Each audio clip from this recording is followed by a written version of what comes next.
ஆச்சி பாதாம் ட்ரிங்க். ஆச்சி பாதாம் ட்ரிங்க் ஒன்னு வாங்குனா ஒன்னு ஃப்ரீ.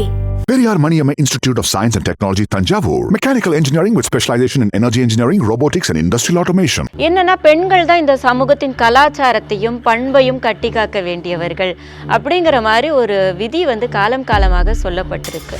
ஸோ ஒரு ஸ்லீப்பர் கிளாஸில் அவங்க புக் பண்ணி அதை மிஸ்பிஹேவ் பண்ணியிருக்காங்க. இந்த பெண்ணால் வந்து இதை வெளியே சொல்ல முடியறதில்ல. ஏன்னா ஒரு அண்ணான்னு கூப்பிட்டு பழகினவங்க, ஆண் வந்து பெண்ணின் உடை காரணமாகத்தான் நான் அப்படி பண்ணினேன் அப்படின்னு சொன்னால் பார்த்தீங்கன்னா, சின்ன குழந்தை, அந்த குழந்தை என்ன தப்பு பண்ணுச்சு, அந்த உடை வந்து உங்களை தூண்டிச்சா?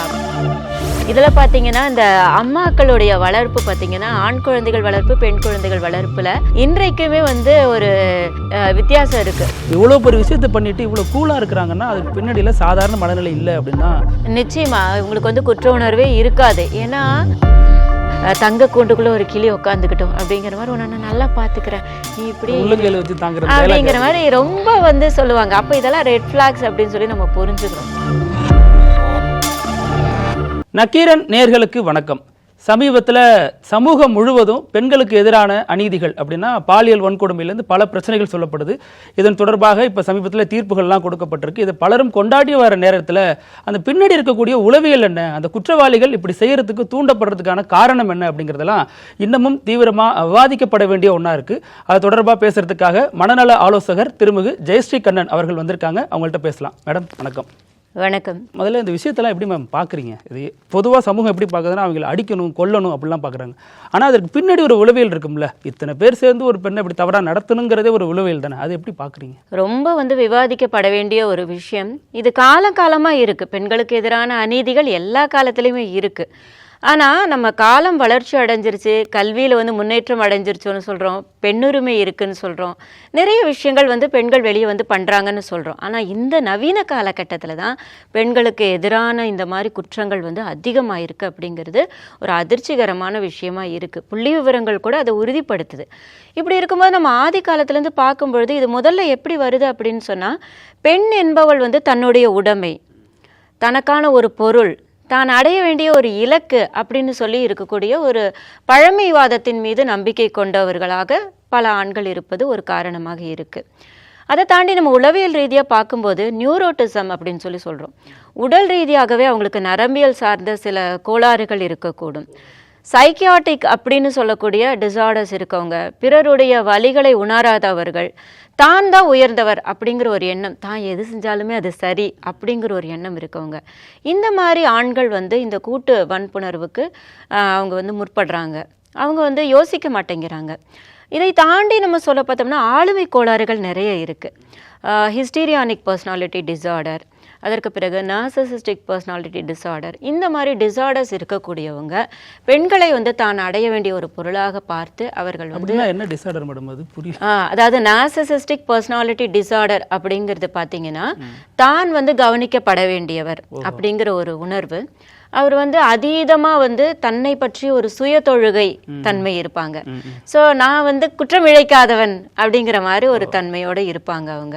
இவங்களுக்கு வந்து மற்றவர்கள் மீதான ஒரு கருணை இருக்காது, எல்லாருக்கும் வலிக்கும் அப்படிங்கிறது இருக்காது, மற்றவர்களுடைய உணர்வுகளை புரிந்து கொள்வதில் இவர்களுக்கு சிக்கல் இருக்கும். இந்த மாதிரி நபர்கள் சொல்லப்படுவாங்க. அதே போல் நம்ம பார்டர் லைன் பர்சனாலிட்டி டிசார்டர்னு ஒன்று இருக்குது. ஸோ பார்டர் லைன்னு சொல்லும்போதே உங்களுக்கு தெரியும், விளிம்பு நிலை. அவங்க வந்து பார்த்திங்கன்னா ரொம்ப அதீதமாக கண்ட்ரோல் இல்லாமல் கோபப்படுவாங்க. அவங்களுடைய கட்டுப்பாட்டிலே அவங்க இருக்க மாட்டாங்க. ஸோ அந்த பார்டர் அப்படிங்கிற அந்த எட்ஜில் இருப்பாங்க. ரொம்ப அவங்கள கட்டுப்படுத்த முடியாமல் சில பேர் பார்த்திங்கன்னா வீட்டில் ரொம்ப கோவப்படுவாங்க, தன்னுடைய கட்டுப்பாடு இல்லாமல் இருப்பாங்க. இந்த மாதிரி விஷயங்கள் பார்டர் லைன் பர்சனாலிட்டி டிசார்டர், இந்த மாதிரி இருக்கவங்களுக்கு வந்து இந்த விஷயம் ஏற்படுது. இன்னொன்று சைல்ட்ஹுட் ட்ராமாஸ். சிறு வயதில் தனக்கு ஏற்பட்ட ஏதோ ஒரு பாதிப்பு காரணமாக, ஒரு பெரிய அதிர்ச்சி காரணமாக இந்த சமூகத்தின் மீது இல்லை பெண்கள் மீது ஒட்டுமொத்தமாக ஒரு வெறுப்புணர்வை கொண்டு இருக்கக்கூடியவர்கள், இவர்கள் தான் இந்த மாதிரி செயல்களில் ஈடுபடுறாங்க. இதில் மேடம் இந்த பெண்களை வந்து குறை சொல்கிறாங்கல்ல, என்னென்னா இந்த பொண்ணுங்க ஏன் அங்கே போனாங்க அப்படின்னு ஆண்கள் பேசுறது கூட புரிஞ்சுக்க முடியுது. சில பெண்களே இந்த கருத்துக்கள்லாம் பதிவிடுறாங்க. இது எப்படி எடுத்துக்கிறது? இது ரொம்ப ரொம்ப தவறான ஒரு விஷயம். ஏன்னா குற்றம் இழைத்தவரை விடவும் குற்றத்திற்கு ஆளானவரை வந்து பழி சொல்றது வந்து எவ்வளோ வேதனையான விஷயம். ஏற்கனவே அவங்க பாதிப்புக்கு ஆளாகி இருக்காங்க, அவங்கள குற்றப்படுத்துறது ரொம்ப தவறு. நம்ம தேசப்பிதா காந்தி சொல்லியிருக்காரு, ஒரு பெண் என்னைக்கு நள்ளிரவில் நகைகள் அணிந்து வெளியில் சுதந்திரமாக போக முடியுதோ அன்றைக்கி தான் நம்ம நாடு வந்து உண்மையில் சுதந்திரம் அடைந்து விட்டதுன்னு சொல்லியிருக்காரு. ஆனால் அந்த அளவுக்கு வேண்டாம், ஒரு பெண் வந்து இரவில் தனியாக போனாலே போதும். ஆனால் அந்த பாதுகாப்பு இருக்கா அப்படின்னு சொல்லி பார்த்தோம்னா நிச்சயமாக அந்த பாதுகாப்பு உணர்வு இன்னைக்கு இல்லை அப்படின்னு சொல்லலாம்.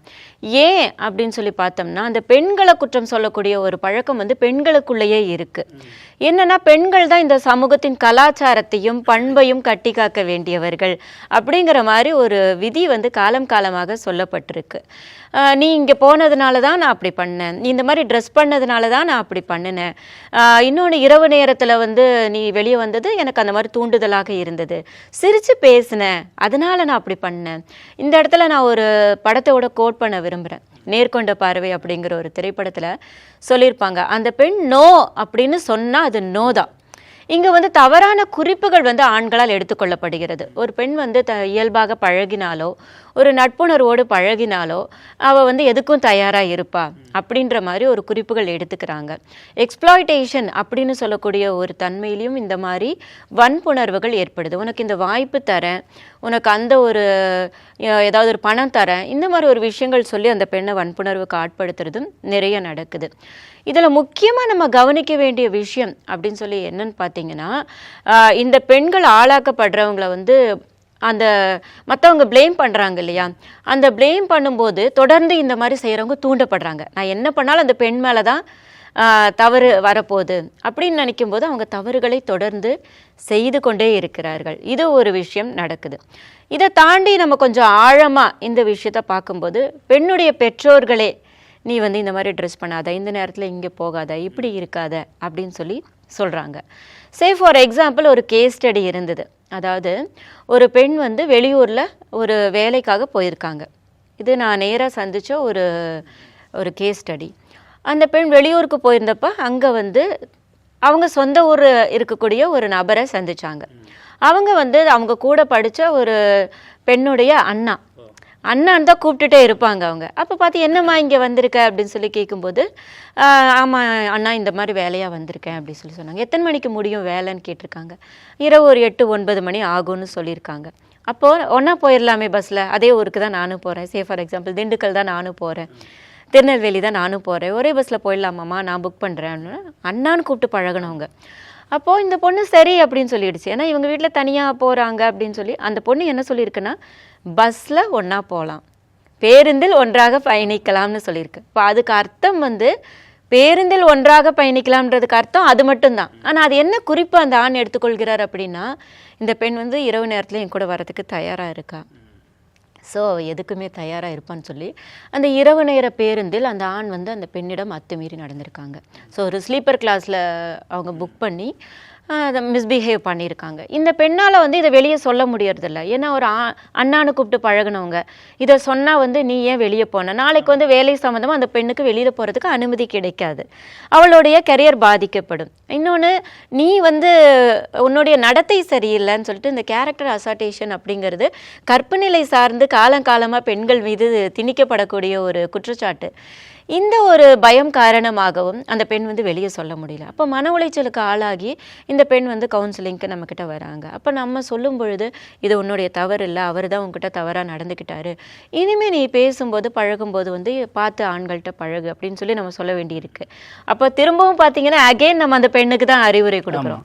ஏன்னா அந்த ஆண்கிட்ட போய் நம்ம கேட்க முடியாது. அவர் குற்ற உணர்ச்சி வந்து அவர் கவுன்சிலிங் வரல, அவர் வரவும் மாட்டாரு. ஏன்னா அது ஒரு இயல்பான விஷயம்னு எடுத்திருக்காங்க. பெண் என்பவள் வந்து ஒரு பொருள், போக பொருள் அப்படிங்கிற மாதிரி அவர் பார்த்து பழகி இருக்காரு. இப்படிதான் தொடர்ந்து நடந்துக்கிட்டே இருக்கு. இது பெண்களை வந்து குற்றப்படுத்துவது என்னைக்கு நிற்கிதோ, விக்டிம்ஸை வந்து குற்றப்படுத்துவது என்னைக்கு நிற்கிதோ அப்போதான் இது வந்து தீர்க்கப்படும்னு நான் நினைக்கிறேன். இதில் மேடம் இந்த பொண்ணு ஏன் அங்கே போகிறாங்கன்னு கேட்குறதா இருக்கட்டும், ஒரு இன்னொரு என்ன சொல்கிறாங்க அப்படின்னா, ஒரு பஸ் ஸ்டாண்டில் ஒரு 7 பொண்ணுங்க நிற்கிறாங்க அப்படின்னா, நான் ஏன் அந்த 2 பொண்ணுங்களை பார்க்குறேன் அப்படின்னா அவங்க போட்டு உடை தான் காரணம் அப்படின்னு அதை நியாயப்படுத்துகிறாங்க. இதை எப்படி புரிஞ்சுக்கிறது மேடம்? இல்லை, உடை சார்ந்து வந்து தீர்மானிக்கப்படுவதில் வந்து எனக்கு 2 வேறு கருத்துக்கள் இருக்குது. என்னன்னு பார்த்தீங்கன்னா, ஒன்று நம்ம எப்படி வேணாலும் ட்ரெஸ் பண்ணலாம் அப்படிங்கிறதும் ஒரு தவறான ஒரு இதுதான். ஏன்னா அந்த பெண்ணே வந்து உடல் பாகங்களை வந்து வந்து ஒரு கிட்டத்தட்ட ஒரு 75% வந்து எக்ஸ்போஸ் பண்ணுற மாதிரி காட்டினாங்கன்னா அது வந்து பயாலாஜிக்கலாக இட் இஸ் அ ஃபேக்டர். ஒரு ஆண் என்பவன் வந்து பெண்ணுடைய உடலை பார்த்து ஈர்க்கப்பட வேண்டும் என்பதும், அதே போல் ஒரு பெண் என்பது ஒரு ஆணுடைய ஒரு அந்யோன்யத்தன்மையை, ஒரு அந்தரங்க தன்மையை பார்த்து வசியப்பட வேண்டும், ஈர்க்கப்பட வேண்டும்ங்கிறது பயாலாஜிக்கல் ஃபேக்டர். அது இல்லைன்னா இன்னைக்கு உலகத்தில் யாருமே பிறப்பு அப்படிங்கிற ஒரு விஷயமே நடக்காது. ஸோ இந்த மியூச்சுவல் அட்ராக்ஷன் அப்படிங்கிறது இயல்பான விஷயம். அப்போ அது இருக்கும் பொழுது அதை தூண்டுவது போல் வந்து நம்ம ரொம்ப அதீதமான எக்ஸ்போஷராக அந்த எக்ஸ்போசிங்காக வந்து ட்ரெஸ் பண்ணும்போது அது வேணால் நம்ம சொல்லலாம். ஆனால் அவங்களுடைய சுதந்திரம் தான், அவங்க அது வந்து நம்ம சொல்கிறதுக்கான தன்மை கிடையாது. ஆண்கள் வந்து இதை வந்து ஒரு பொருளாக பார்க்கறத விடவும் அவங்கள என்ன பண்ணலாம் அப்படின்னு சொன்னோன்னா அது அவங்களுடைய சுதந்திரம், இதை வந்து நான் தலையிடக்கூடாது அப்படின்னு சொல்லலாம். பெண்கள் வந்து நாகரிகமாக ஒரு ஜீன்ஸ் போடுவதோ, ஒரு டிஷர்ட் போடுவதோ, ஒரு சுடிதார் போடுறதோ, அதில் வந்து ஒரு எல்லை கோடு என்பது அவரவர் தான் விதித்து கொள்ள வேண்டும். இதில் வந்து நம்ம ஆண் வந்து பெண்ணின் உடை காரணமாகத்தான் நான் அப்படி பண்ணினேன் அப்படின்னு சொன்னால் பார்த்தீங்கன்னா, சின்ன குழந்தை நம்ம படத்தில் கூட கேட்டிருப்போம், டயாப்பர் போட்டிருக்கோம் அந்த குழந்தை என்ன தப்பு பண்ணுச்சு, அந்த உடை வந்து உங்களை தூண்டிச்சா அப்படின்னு சொன்னால் நிச்சயமாக கிடையாது. இல்லை, பெண் என்பவள் உனக்கு கீழானவள், நீ வந்து அவளை என்ன வேணால் பண்ணலாம் அப்படிங்கிற ஒரு விஷயம். இதை தாண்டி தான் செய்யும் குற்றம் வந்து அந்த பெண் வெளியே சொல்ல மாட்டா. அண்ட் தனக்கு வந்து ஒரு அதிகார பலம் இருக்குது, பணபலம் இருக்குது. ஸோ நீங்கள் சொன்ன அந்த சமீபத்திய அந்த தீர்ப்பு விவரங்கள் அதில் கூட பார்த்திங்கன்னா உங்களுக்கு அரசியல் பலம், பணபலம் இதெல்லாம் இருந்திருக்கு. அப்போ இது இருக்கும்போது என்னை யாரும் கேள்வி கேட்க மாட்டாங்க. சப்போஸ் நான் வந்து நாளைக்கு யாராவது என்னை கேள்வி கேட்டால் கூட அதுலேருந்து வெளியே வரதுக்கான வாய்ப்புகள் எனக்கு இருக்குது அப்படிங்கிற ஒரு விஷயம் வந்து இவர்களை தொடர்ந்து இந்த மாதிரி பெண்களை பார்க்கறதுக்கு தூண்டுது. ஆண்கள் வந்து பெண்ணின் உடை காரணமாகத்தான் அப்படி பண்ணினேன் அப்படின்னு சொல்லி பார்க்கும்போது நம்ம ரேஷியோ எடுத்து பார்த்தோம்னா நாகரிகமான உடை அணிந்த பல ஸ்கூல் யூனிஃபார்ம் போட்டவங்க, சாரி கட்டினவங்க, சுடிதார் போட்டவங்க, ஒரு மருத்துவர் கூட வந்து வன்புணர்வு செய்யப்பட்டிருக்காங்க வடநாட்டில், இல்லையா? ஸோ இந்த மாதிரி விஷயங்கள் பார்க்கும்போது உடை காரணமாக நிச்சயமாக அந்த விஷயம் ஏற்படவில்லை. ஆனால் பெண்கள் வந்து பிறருடைய உணர்வுகளை தூண்டுவது போல அதீதமாக எக்ஸ்போசிங்காக ட்ரெஸ் பண்ணுறதை வந்து அது தன்னுடைய சுயமரியாதைக்கு தான் இழுக்கு. ஏன்னா இப்போ நான் வந்து ஒரு மனநல மருத்துவர்னு இருக்கேன்னா என்னுடைய மனநலம் சார்ந்த ஒரு அறிவோ இல்லைன்னா என்னுடைய கல்வி சார்ந்தோ தான் நான் மதிக்கப்பட வேண்டும், அறியப்பட வேண்டும்னு நான் நினைக்கணும், இல்லையா? அப்போ என்னுடைய உடலையே நான் வந்து காட்சிப்படுத்தும் போது அதை ஒரு விற்பனை பொருளாக, ஸ்கின் பிஸ்னஸ் அப்படின்னு சொல்லுவாங்க இன்றைக்கி மாடலிங் வேர்ல்டெலாம் பரவலாக பேசப்படக்கூடிய ஒரு விஷயம். அப்போ என்னுடைய உடை சார்ந்து, என்னுடைய அழகு சார்ந்து நீங்கள் என்னை ஜட்ஜ் பண்ணிக்கோங்க, அதை வச்சு எனக்கு பாராட்டு கொடுங்க, என்னை அங்கீகாரம் கொடுங்க அப்படின்னு சொல்கிறது தன்னைத்தானே வந்து தாழ்த்தி கொள்வது போல தானே. அதனால் நாகரிகமாக உடுத்துவது அப்படிங்கிறதும் ஒரு அவசியமான விஷயம்தான் அப்படிங்கிற ஒரு இரண்டு பார்வையும் என்கிட்ட இருக்குது. இந்த மாதிரி விஷயத்தில் மேடம் என்ன ஒரு விஷயம் மேலெழும்பி வரும் அப்படின்னா, உங்கள் பையனை முதல்ல ஒழுங்காக வளருங்க, அவங்க ஒரு பார்வையை நீங்கள் நெறிப்படுத்தணும், அதை விட்டுட்டு போகிற வர பொண்ணு மேலாம் நீங்கள் குறை சொல்கிறீங்களே அப்படின்னு சொல்கிறாங்க. அப்போ இந்த மாதிரி விஷயத்தில் ஒரு பையனை ஒரு பெற்றோருங்கிறவங்க எப்படி வளர்க்கணும், உளவியல் ரீதியாக அதற்கு என்ன டிப்ஸ் எதுவும்? ஒரு ஆண் அப்படின்னு சொல்லும் பொழுது ஒரு பெண் என்பவளும் உன்னை போலவே தான், அவளுக்கும் உணர்வுகள் எல்லாமே ஒன்று தான் அப்படிங்கிறது.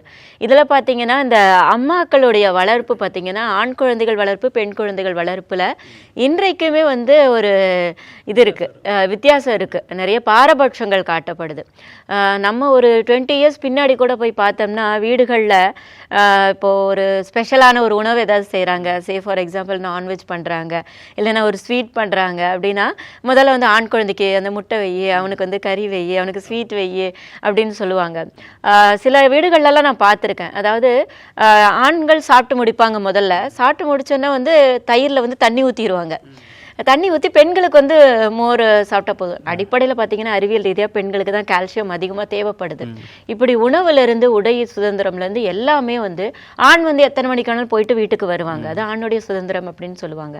ஒரு பெண் வந்து 7 மணிக்கு 6 மணிக்கு விளக்கு வைக்கிறதுக்குள்ளே வீட்டுக்குள்ளே வரலன்னா அவளுடைய தவறு அப்படின்னு சொல்லுவாங்க. இந்த விஷயங்கள் வீட்டில் வந்து பெற்றோர் வளர்ப்பது, அதுவும் குறிப்பாக வந்து ஒரு தாய் வந்து ஒரு மகனுக்கு சொல்லிக் கொடுக்க வேண்டிய விஷயம் வந்து நீ ரொம்ப ஸ்பெஷலானவன், உனக்கு வந்து நீ தான் வந்து கொண்டாடப்பட வேண்டியவன் அப்படிங்கிற மாதிரி ரொம்ப பேம்பர் பண்ணி ரொம்ப க்ளோரிஃபையிங்காக வளர்க்கும் பொழுது தான் வந்து உயர்ந்தவன் அப்படிங்கிற ஒரு மனநிலை ஏற்படுது. இந்த மனநிலை வந்து உளவியல் ரீதியாக பார்க்கும் பொழுது அது நான் சொன்ன மாதிரி இந்த நார்சிசிஸ்டிக் பர்சனாலிட்டி டிசார்டராகவோ இல்லை ஒரு ஹிஸ்டீரியானிக் பர்சனாலிட்டி டிசார்டராகவோ தான் வந்து ரொம்ப கொண்டாடப்பட வேண்டியவன், அட்டென்ஷன் சீக்கிங், தான் வந்து கவனத்திற்கு உரியவன், எப்பவுமே எனக்கு பாராட்டு கிடைச்சிட்டே இருக்கணும் அப்படிங்கிற மாதிரி ஒரு சுப்ரீம் அப்படிங்கிற ஒரு உயர்வு மனநிலைக்கு அவங்க அங்கே வந்துடுறாங்க. இந்த ஒரு விஷயம் வந்து கவனிக்கப்பட வேண்டும். பள்ளிகளில் வந்து இருபாலர் படிக்கக்கூடிய பள்ளிகளில் சின்ன சின்னதாக பெண்களை கேலி செய்வது, நம்மளுடைய திரைப்படங்கள் ஊடகங்கள் எல்லாமே அப்படி தான் காட்டுது. ஒரு பெண்ணை வந்து கேலி பண்ணுவதோ, அவள் வந்து காதலிக்கலன்னு சொன்னால் அவளை வந்து மிரட்டுறதோ, இந்த மாதிரி விஷயங்கள்லாம் சகஜம் அப்படின்னு சொல்லி காட்டப்படுது. இதெல்லாம் தவறானது அப்படின்னு சொல்லிட்டு பெற்றோர்கள் வந்து சொல்லிக் கொடுக்க வேண்டியது ரொம்ப அவசியமான விஷயம்.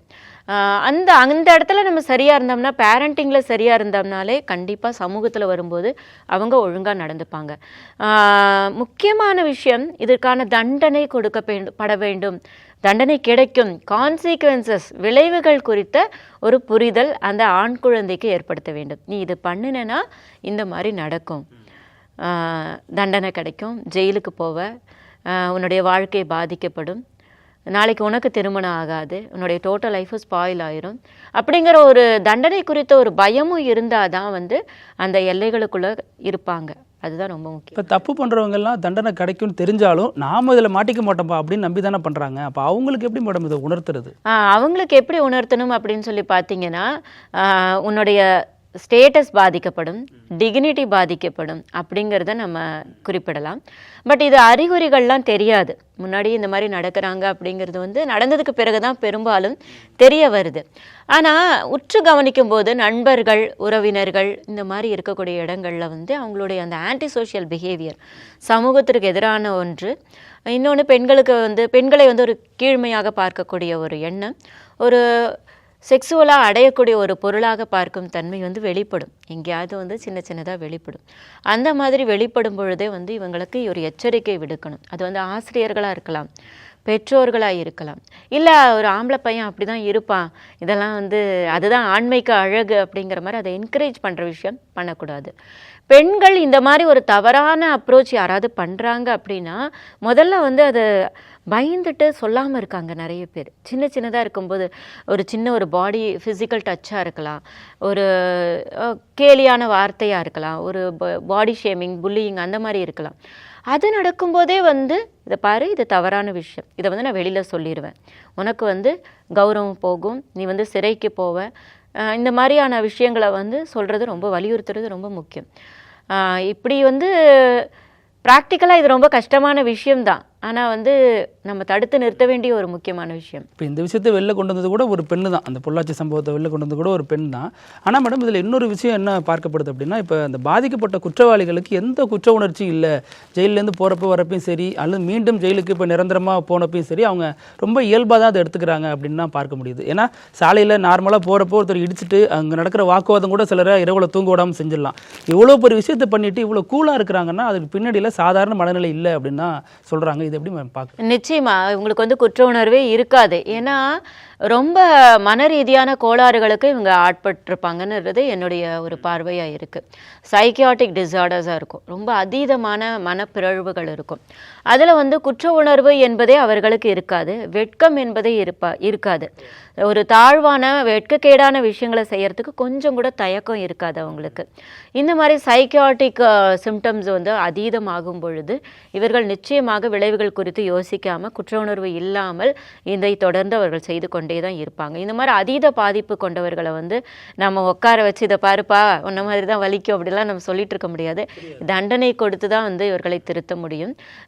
அப்புறம் கவனமாக பார்த்துக்கணும், அவங்களை சார்ந்தவர்கள் வந்து இதுலேருந்து அவங்க மெல்ல மெல்ல மீள்வதற்கான சிகிச்சைகளை கொடுத்து, பயிற்சிகளை கொடுத்து அவங்கள வந்து வழிக்கு கொண்டு வரணும். அது இல்லை மேடம், ஒரு பெண்ணை காதலிச்சு அவங்க கூட தனிமையில் இருக்கிறதுங்கிறது வேற, தனிமையில் இருக்கிற மாதிரி அழைச்சிட்டு போயிட்டு அவங்க வேறு சிலருக்கும் அவங்கள இரையாக்குறது அப்படிங்கிறது இந்த கூட்டு பாலியல் வன்கொடுமை, இந்த கொடூர புத்திங்கிறது எப்படி மேடம்? ஆமாம், இது வந்து அதான் நம்ம ஏற்கனவே சொன்ன மாதிரி ஒரு பெண் வெளியே வரா, சிரித்து பேசுகிறா அப்படின்னு சொல்லும் பொழுதே அவள் எதுக்கும் தயாராக இருப்பா அப்படிங்கிற ஒரு ப்ரீ ஜட்ஜ்மெண்ட் இவங்களா ஒரு முன்முடிவு பண்ணிக்கிறாங்க, குறிப்புகளை இவங்களா எடுத்துக்கிறாங்க. இந்த மாதிரி இருக்கக்கூடிய பெண் அப்படி தான் இருப்பா, நாகரீகமாக உடையணிந்த பெண் இப்படி இருப்பா, இல்லை வந்து வெளியூரில் தங்கி படிக்கிற பெண் எதற்கும் தயாராக இருப்பாள் அப்படிங்கிற மாதிரி நினைக்கிறாங்க. பியர் குரூப் அப்படின்னு சொல்லிட்டு இந்த ஒரு 4-5 ஆண்கள் சேரும் பொழுது ஒரு குரூப் ஸ்ட்ரென்த் அப்படிங்கிற மாதிரி வரும். அப்போ வந்து நம்ம கூட்டத்தில் செய்யும்போது அதீதமாகவே செயல்பட ஆரம்பிப்பாங்க. இப்போ என்ன வேணால் செய்யலாம், அவன் மேலே எல்லாம் என்கரேஜ் பண்ணுவாங்க ஒருத்தர். அப்படி இருக்க மாதிரி விஷயங்கள் வரும்பொழுதும் இங்கே இந்த மாதிரி கூட்டு வன்புணர்வு ஏற்படுகிறது. காதல் அப்படிங்கிற பெயரில் எக்ஸ்ப்ளாய்டேஷன் நடக்குது. இதில் பார்த்தீங்கன்னா ஒரு எல்லா ஆண்களுமே புரிந்து கொள்ள வேண்டிய ஒன்று என்னென்னா, மனைவியாக இருக்கலாம், காதலியாக இருக்கலாம், உங்களுடைய தோழியாக இருக்கலாம், அவர்கள் சொல்லக்கூடிய வார்த்தைக்கு என்ன பொருளோ அதுதான் பொருள். நான் வந்து உங்க கூட டான்ஸ் பண்ணுறேன்னு சொன்னால் டான்ஸ் பண்ணுறேன் அப்படிங்கிறது தான் பொருள். நான் வந்து அதற்கு தயார் அப்படின்னு பொருள் கிடையாது. இப்படி நேரடியான பொருளை புரிந்து கொள்வதே வந்து ரொம்ப உதவிகரமாக இருக்கும். அது வந்து உங்கள் வாழ்க்கையை பாதுகாக்கிறதுக்கு உதவியாக இருக்கும். ஒரு காதலியாக இருக்கலாம், தனியாக வெளியூருக்கு போகிறோம், ஒரு மழை வந்துருச்சு, அவங்க இரவு அறை எடுத்து தங்குறாங்க. அப்போது இவ என்னுடைய காதலி தான், என்னுடைய உடைமை தான், இவ எனக்கு மனைவியாக போகிறவள்னு சொல்லி அத்துமீறி நடக்கலாம் அப்படிங்கிறதே வந்து ஒரு தவறான விடயம்தான். அந்த பெண் வந்து அதற்கு அனுமதி தர வேண்டும். உங்கள் காதலியா மனைவியா இருந்தால் கூட அவர்கள் அனுமதியின்றி நீங்கள் வந்து பாலியல் ரீதியாக அவர்களை தொடுவது வந்து மிகவும் தவறான ஒன்று. அவர்களுடைய உரிமையை நாம் மீறுவது, அவர்கள் மீது ஆளுமை செலுத்தக்கூடிய ஒன்று. இன்னொரு உயிரை வந்து நம்ம கட்டுப்படுத்தி இப்போ உங்ககிட்ட இருக்கக்கூடிய ஒரு பொருளை நான் திருடிக்கிட்டேன்னா எப்படி, அந்த மாதிரி ஒரு தவறான ஒரு விஷயம் அப்படிங்கிற ஒரு புரிதலுக்குள்ளே வரணும் ஆண்கள் அப்படிங்கிறது. இதில் மேடம் இன்னொரு விஷயம் என்னவா இருக்குன்னா, ஒரு பெண் வந்து தான் மிரட்டப்படுறோம் அப்படின்னா அவங்க தற்காத்துக்கு பல வழிகள் இருக்கு. ஆனால் நீங்கள் சொல்ற மாதிரி இப்போ இந்த காதல் அப்படின்னு சொல்லிட்டாலே அவங்க முழுவதுமாக தன்னை கொடுத்துட்றாங்க. அப்போ அந்த மாதிரி பெண்கள் இந்த காதல்ங்கிறது பின்னாடி இந்த மாதிரிலாம் பயங்கரம் நடக்கும் அப்படிங்கிறதுக்கு ஒரு எச்சரிக்கையாக இருக்கக்கூடிய டிப்ஸ்லாம் என்ன மேம் கொடுப்பீங்க? ஆமாம், இதில் பார்த்தீங்கன்னா ஒரு ஆண் பெண் காதலிக்கும் பொழுது ஆரம்பத்தில் வந்து அந்த பெண்ணுடைய உடை, அந்த பெண்ணுடைய ஒரு ஆளுமை, இல்லைன்னா ஏதோ ஒரு திறமை சார்ந்து அட்ராக்ஷன் ஆகிருக்கலாம், இல்லை அழகு சார்ந்து அட்ராக்ட் ஆகிருக்கலாம். அப்போ வந்து அதெல்லாம் என்கரேஜ் பண்ணி பாராட்டி பேசுவாங்க. பட் ஒன்ஸ் கமிட் ஆகிட்டாங்க அப்படின்னு சொல்லி பார்த்தீங்கன்னா ரொம்ப கண்ட்ரோலிங் பிஹேவியர் இருக்கும். நீ வந்து அவங்க ஒரு சாதனை பண்ணிட்டாங்க, அந்த பெண் வந்து ஒரு வெற்றிகரமான விஷயம் பண்ணிட்டு வந்து சொல்கிறாங்கன்னா அதை வந்து கொஞ்சம் டீவேல்யூ பண்ணிவிட்டு, இல்லை எனக்கு இதெல்லாம் பிடிக்கல, நீ இதை பண்ணாத அப்படின்னு சொல்லிட்டு அவங்களுடைய வெற்றிகளை கொண்டாடுவதில் வந்து ஒரு தயக்கம் இருக்கும். இன்னொன்று, கொண்டாடும் போதே வந்து இல்லை நீ அன்றைக்கி அதை பண்ண நல்லா தான் இருந்துச்சு, ஆனால் அதில் இன்னொன்று இது பண்ண பாரு அது நல்லாவே இல்லை, கேவலமாக இருந்துச்சு அப்படின்னு சொல்லிட்டு ஒரு பாராட்டு கூடவே ஒரு தாழ்மைப்படுத்துவதும் வந்து அட்டாச் ஆகி வரும். இந்த மாதிரி வரும்போது அவங்க வந்து ரொம்ப பொசசிவ்னஸாக இருக்காங்க, கண்ட்ரோலிங் பிஹேவியராக இருக்காங்க அப்படின்னு சொல்லி நம்ம புரிஞ்சுக்கணும். இந்த மாதிரி விஷயம் ஒன்று. ரெண்டாவது, அவங்க தன்னுடைய பற்றிய எல்லா முழு விவரங்களும் சொல்ல மாட்டாங்க. ஃபேமிலி பேக்ரவுண்ட், தான் வந்து எந்த மாதிரியெல்லாம் வாழ்க்கையில் வந்து ஆசை வச்சுருக்கோம், நம்ம திருமணத்தை எப்படி திட்டமிடலாம் இப்படின்னு சொல்லி ஃப்யூச்சரை பற்றின ஒரு கமிட்மெண்ட் வந்து கன்ஃபர்மேஷனாக கொடுக்க மாட்டாங்க. எப்போவுமே வந்து ஒரு உடல் சார்ந்த ஒரு விஷயம், ஈர்ப்பு சார்ந்த விஷயங்களை குறித்தே பேசிகிட்டு இருப்பாங்க. அந்த ஒரு விஷயம் இருக்கும். ஸோ அந்த ஃப்ளர்ட்ரிங்னு சொல்லுவாங்க. ஸோ இந்த மாதிரி ஒரு ஃபன்னியாக பேசுவாங்க. நீ ஏன் எப்போவுமே சீரியஸாக இருக்க, ஃபன்னியாக பேசு அப்படின்னு சொல்லிட்டு சீரியஸான விஷயங்களை நீங்கள் கொண்டு வரும்போது, ஏன்னா இது லைஃப் டைம் கமிட்மெண்ட், காதல் என்பது திருமணம் என்பதை நோக்கி போகக்கூடிய அந்த லைஃப் டைம் கமிட்மெண்ட்டுன்னு சொல்லும்போது நீங்கள் வேலை சார்ந்தோ திருமணம் சார்ந்தோ இல்லை வந்து உங்கள் அப்பா அம்மா பற்றியோ கேட்க ஆரம்பிக்கும்போது அவங்க வந்து ஸ்கிப் பண்ணுவாங்க, அதை வந்து அவாய்ட் பண்ணுவாங்க. இந்த மாதிரி சிம்டம் இருக்கும்போது நம்ம தெரிஞ்சுக்கலாம். அண்ட் சீக்கிரமாக வந்து அவங்க ஃபிசிக்கல் அட்ராக்ஷனை நோக்கி உங்களை நகர்த்துவாங்க. அது ஒன்று, அந்த விஷயம் நம்ம புரிஞ்சுக்கலாம். உங்களுடைய முன்னேற்றம் சார்ந்து அவங்க அக்கறை செலுத்த மாட்டாங்க. உங்களுடைய வாழ்க்கையில் வந்து நீங்கள் அப்படியே ஒரு தங்க கூண்டுக்குள்ளே ஒரு கிளி உட்காந்துக்கிட்டோம் அப்படிங்கிற மாதிரி உன்னை நல்லா பார்த்துக்கிறேன், நீ இப்படி அப்படிங்கிற மாதிரி ரொம்ப வந்து சொல்லுவாங்க. அப்போ இதெல்லாம் ரெட் ஃப்ளாக்ஸ் அப்படின்னு சொல்லி நம்ம புரிஞ்சுக்கணும். இதெல்லாம் வந்து வெளியில் பார்க்குறதுக்கு அப்படி தான் இருக்கும், உள்ளே போனால் நம்ம அவ்வளோதான் அப்படிங்கிற மாதிரி விஷயத்த புரிஞ்சுக்கணும்.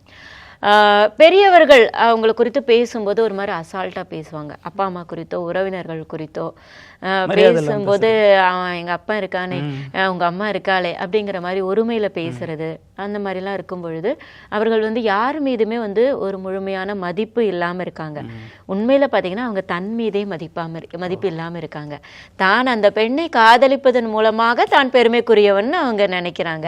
உண்மையில செல்ஃப் அவேர்னஸே அவங்களுக்கு இல்லை, தான் அப்படிங்கிறதுலே ஒரு முழுமை இல்லாமல் இருக்காங்க. இந்த மாதிரி விஷயங்களை நம்ம சிம்டம்ஸாக எடுத்து புரிஞ்சுக்கணும். அப்போ வந்து கொஞ்சம் விலகி கொஞ்சம் கேப் விட்டோம்னா புரிஞ்சுக்கும். அப்போ அந்த கேப் வரும்போது அவங்க அக்ரெசிவாக நடந்துப்பாங்க.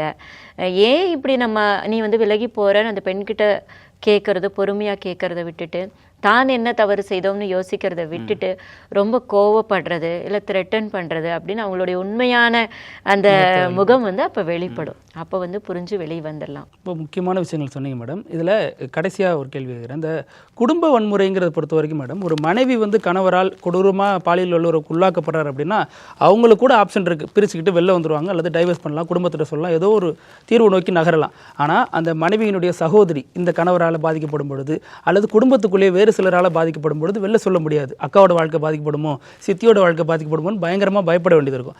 அந்த மாதிரி பெண்கள் எப்படி இதுலேருந்து வெளில வருது மேடம்? இது வந்து பழங்காலத்துலேருந்தே இருக்குது. ஸோ மனைவியுடைய தங்கை இல்லை சொந்தக்கார பெண்கள் இல்லை வந்து குறிப்பாக வந்து 10 பருவ பெண்கள், இந்த 13 to 19 இருக்கக்கூடிய டீனேஜ் கேர்ள்ஸ், இவங்க வந்து ரொம்ப ஒரு துருத்துருன்னு இருப்பாங்க. ஏதாவது ஒரு பாதிப்பு அவங்களுக்கு ஏற்பட்டால் முழுமையான புரிதல் இருக்காது. தான் வந்து இந்த மாதிரி ஒரு விஷயத்துக்கு ஆட்படுத்தப்பட்டவங்கிறதையும் வெளியே சொல்கிறதுக்கு தயங்குவாங்க அப்படிங்கிறது இப்படியான ஆண்களுக்கு வந்து நல்லா தெரிஞ்சிருக்கும். அதனால் இந்த மாதிரி பலவீனமானவர்களை வந்து டார்கெட் பண்ணி அவங்க மிஸ்யூஸ் பண்ணுவாங்க. அவங்க என்ன பண்ணலாம் அப்படின்னா, இந்த மாதிரி தவறாக நடக்கும்போது உங்கள் அக்கா கிட்ட சொல்லணும், தயங்காமல் சொல்லணும். இல்லை உங்கள் பேரண்ட்ஸ் கிட்ட சொல்லணும். இல்லை ஸ்கூலில் காலேஜில் இருக்கக்கூடிய டீச்சர்ஸ் கிட்ட எனக்கு இந்த மாதிரி ஒரு விஷயம் நடந்தது, இந்த நபர் இந்த மாதிரி பண்ணாங்க அப்படிங்கிறத கொஞ்சமும் தயக்கம் இல்லாமல் தெளிவாக நீங்கள் வந்து சொல்ல வேண்டியது ரொம்ப முக்கியமான விஷயம். நடைமுறையில் என்ன சிக்கல்னா மேடம், அக்காட்ட சொல்லிட்டா அக்கா போய் அவங்க வீட்டுக்கார்ட்ட சண்டை போடுவாங்க, அதன் மூலமாக அவங்களுக்குள்ள பிரச்சனை வரும், அக்காவுக்கு 2 குழந்தை இருந்தால் அது வாழ்க்கை பாதிக்கப்படுமேன்னு ஒரு பயம் அந்த பெண்ணுக்கு இருக்குதானே? சரி, இல்லை இதை எந்த பார்வையில் நம்ம பார்க்கணும் அப்படின்னா, நீங்கள் இதை சொல்லாமல் விட்டீங்கன்னா அந்த நபர் தொடர்ந்து இந்த சமூகத்தில் இருக்கக்கூடிய உங்களோட ஃப்ரெண்டுக்கு நாளைக்கு பண்ணுவாங்க, நாளைக்கு உங்களோட தங்கச்சிக்கு பண்ணுவாங்க, உங்களோட அக்கா பொண்ணுக்கு பண்ணுவாங்க. அவங்க உங்கள் அக்காவுடைய வாழ்க்கை வந்து பாதுகாக்கப்படுதுன்னு சொல்லி நீங்கள் நினைக்கிறீங்க, ஆனால் ஏமாற்றப்பட்டு கொண்டு தானே இருக்காங்க உங்கள் அக்கா. அது ரொம்ப தவறான விஷயம் இல்லை. அந்த வலி தெரிஞ்சிச்சுன்னா உண்மை வந்து எப்போவுமே வந்து மறைக்கப்பட வேண்டியது அல்ல. உண்மையை சொல்கிறதுக்கு நம்ம எப்போவுமே தயங்கக்கூடாது அப்படிங்கிறது ரொம்ப முக்கியம். நீங்கள் இதை பொத்தி வச்சுட்டு அவர் இன்னும் ஒரு 4-5 பெண்களை இந்த மாதிரி அப்யூஸ் பண்ணிட்டோ இல்லைனா வந்து பாலியல் வன்புணர்வுக்கு ஆளாக்கிட்டோ அதற்கு பிறகு அவர் வந்து எல்லாம் வெளியே வந்து ஜெயிலுக்கு போய் பேப்பரில் அந்த நியூஸ் வந்து அது வந்து எவ்வளோ பெரிய உங்கள் பாதிப்பாக இருக்கும், உங்கள் குடும்பத்துக்கு பெரிய விஷயமா இருக்கும். இப்படி ஒரு தீர்க்க தரிசனமாக ஒரு ஃப்யூச்சர் ஓரியன்டாக பார்க்கணும். ஒரு லாங் வியூவாக நம்ம பார்த்தோம்னா அதனுடைய ஒரு பரந்த வீச்சு நமக்கு புரியும். இதை சொல்கிறதுனால இப்போதைக்கு வந்து குடும்பத்தில் மகிழ்ச்சி குலைவு ஏற்படலாம், ஆனால் இதை நம்ம சொல்லாமல் விட்டோம்னா தொடர்ந்து இந்த விஷயம் நடந்துக்கிட்டே இருக்கும். ஸோ சுயநலமாக எனக்கு ஏற்பட்ட பாதிப்பு இதை நான் வெளியே சொன்னால் எனக்கு அவமானமாக இருக்கும், ஸோ நான் இதை சொல்லலை. எங்கள் அக்காவுடைய வாழ்க்கை பாதிக்கப்படும் அதனால் நான் சொல்லலை அப்படின்னு மட்டும் குறுகிய சிந்தனையாக இல்லாமல் இதை சொல்வதன் மூலமாக ஒரு ஒட்டுமொத்தமான சமூகத்தின் ஒரு பாலியல் வன்புணர்வு அப்படிங்கிறதுக்கு எதிரான ஒரு புள்ளியை நான் நகர்த்தி வைக்கிறேன். என்னால் முடிஞ்ச ஒரு ஸ்டெப்பை நான் பண்ணுறேன் அப்படின்னு சொல்லிட்டு தான் வந்து குற்றத்துக்கு ஆளானவள், நான் வந்து அப்படி ஏதோ நான் தான் வந்து அட்ராக்ட் பண்ணிட்டேன் அப்படின்னெல்லாம் வந்து குற்ற உணர்வு கொள்ளாமல் நான் இயல்பாக தான் இருந்தேன், அவர் என்னை மிஸ்யூஸ் பண்ணிட்டாரு, இதை வந்து நான் சொல்லி அவர் வந்து அப்போ தான் திருந்துவார். எப்போவுமே பார்த்தீங்கன்னா எல்லா இடத்துலையுமே இந்த தவறு செய்த நபர் வந்து ஏன் சுதந்திரமாக நடமாடுறாரு அப்படின்னா யாரும் அவங்களுக்கு எதிராக பேசுறது கிடையாது. அப்போது ஒருத்தர் பேசினாங்கன்னா அந்த ஒருத்தர் வந்து அவமானப்படுத்தப்படுவாங்க. பலரும் சேர்ந்து வெளியே சொல்லும் பொழுது தான் அந்த நபர் எல்லாரும் சொல்கிறாங்களே அப்போ என்கிட்ட தான் தவறு போல இருக்குங்கிற புரிதலுக்குள்ளே அவர் வரத்துக்கான வாய்ப்பு அப்போ தான் இருக்கும். இன்னொன்று அப்போ தான் வந்து அவர் கொஞ்சமாவது வெளியே பேசுவார், எனக்கு சின்ன வயசில் இந்த மாதிரி நடந்துச்சு அதனால் நான் இப்படி பண்ணிட்டேன், எனக்கு மன ரீதியாக இந்த சிக்கல் இருக்குது, இல்லை உடல் ரீதியாக வந்து அதீதமான ஒரு செக்ஸுவல் தூண்டுதல்கள்லாம் இருக்குது, இப்படியான பதிவுகள் இருக்குது, எனக்கு வந்து பெண்கள் இப்படி தான் இருக்கணும்னு சொல்லியிருக்காங்க, இந்த மாதிரி ஜீன்ஸ் போட்ட பெண்ணை பார்த்தா எனக்கு கோபம் வரும், இந்த மாதிரியெல்லாம் எனக்கு சைல்டுஹுட்டில் பதியப்பட்டிருக்குங்கிறத அவர் கொஞ்சம் வெளிப்படையாக பேசுவார். அப்போது இது ஒரு தீர்வுக்கான ஒரு துவக்கமாக இருக்கும். அப்போ மனநல பயிற்சிகள் சிகிச்சைகள் மூலமாக இதை கொஞ்சம் வழிக்கு கொண்டு வரதுக்கு கட்டுப்பாடுக்குள்ளே கொண்டு வரதுக்கு வாய்ப்புகள் நிச்சயமாக இருக்குது. எப்பவுமே தவறை ஒத்துக்கிட்டவங்கள வந்து குடும்ப நபர்கள் வந்து நிச்சயமாக ஏற்றுக்குவாங்க. அப்போ நம்ம அதை நோக்கி தான் நகர வேண்டும். அப்போ பெண்கள் வந்து அக்காவாக இருந்தாலும் சரி இல்லை வந்து தங்கச்சியாக இருந்தாலும் சரி சொந்தக்காரங்களாக இருந்தாலும் சரி குடும்பத்தை பாதுகாக்கிறேன் இல்லை என்னுடைய சுயமரியாதையை காப்பாற்றிக்கிறேன் அப்படின்னு எல்லாம் நினச்சிட்டு இந்த மாதிரி பாலியல் வன்புணர்வை தன்னை வந்து உடல் ரீதியாகவோ மன ரீதியாகவோ செக்ஸுவல் ஹராஸ்மெண்ட் பண்ணுறதை வந்து சப்போர்ட் பண்ணாமல் குற்ற உணர்வோடு இல்லாமல் வெளிப்படையாக தைரியமாக சொல்கிறது தான் வந்து தீர்வாக இருக்கும். ரொம்ப நன்றி மேடம். இது நிறைய பேருக்கு பயனுள்ளதாக இருக்கும். முக்கியமான விஷயங்களை ரொம்ப நுணுக்கமாக பகிர்ந்துக்கிட்டீங்க. ஆலோசனை மட்டும் இல்லாமல் இதில் தீர்வே இருக்கிறதா நம்புகிறேன். ரொம்ப நேரத்துக்கு ரொம்ப நன்றி மேடம். நன்றி.